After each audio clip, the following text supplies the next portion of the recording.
Well, hopefully I set this up right.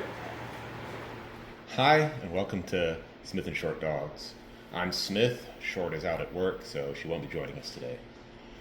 We're going to be talking about the equipment you need to start bikejoring. I have most of it on the table in front of me right now, but we may cut away to stuff if I don't have it right in front of me. I also apologize if we get interrupted by the hounds. We have 3 of them wandering around the house today. Dika's with Mom. So if you hear barking, I apologize. It's just a side effect of having a bunch of dogs at the house. So, bikejoring, what is it? It is a sport descended from sled dogging. It's got a history in Europe and in North America, far more in North America than I originally knew. If you want to find out more information about that, we'll probably do another video about it on another day. So, what do you need to bikejore? First off, you need a dog.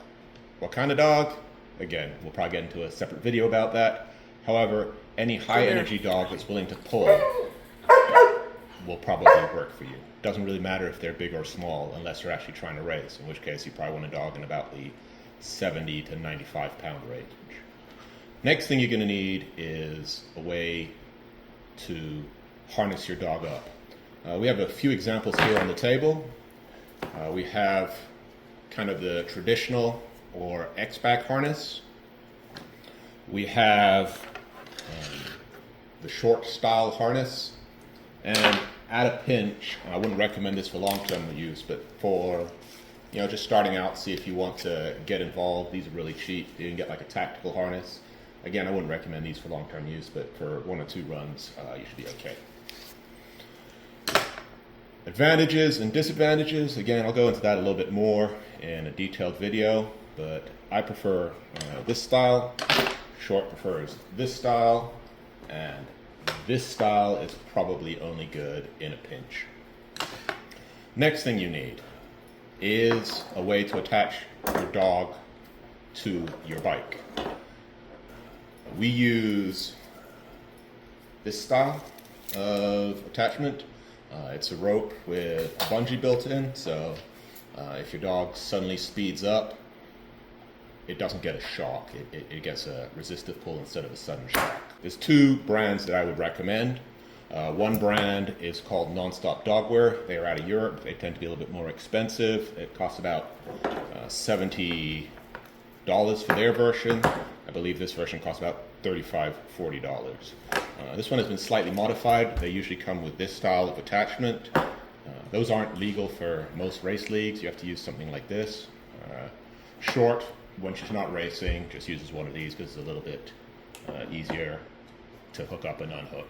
Or in our case, she just leaves it on the bike so she doesn't need to hook it or unhook it. The particular line we use comes from Alpine Outfitters. They are an outfit out of the West Coast, American made, exceptional customer service, and they tend to be a little bit cheaper. Their line costs about, I think, $35 to $40 opposed to $70 for the European version. Next thing you need, especially if you're a beginner, is something like this. This is called an antenna. What it's designed for is to prevent the rope dropping into your front wheel. Not that that can't happen with one of these attached. Short has demonstrated that a few times, as have I. Now that I'm a more experienced rider, I got some advice from one of my mentors, and he said, hey, you probably don't need it once you're more experienced, so I go without it. However, it does stop the rope dropping into your front wheel and getting tied up. The next thing, obviously, you're going to need is a bike. What sort of bike? Again, we'll go into more detail in a separate video about that. However, if you're just starting out, whatever bike you have. I really wouldn't recommend a road-specific bike, but an urban bike or a mountain bike preferably will work great. If it has at least front suspension, that would be ideal, but whatever you have to start out with will work for you. If you have any questions on this particular equipment, hopefully they'll be answered in a future video. We're hoping to put one of these out every week. Now that our channel has hit over 3,000 subscribers, we feel that we have enough support out there to warrant these longer form videos instead of just shorts.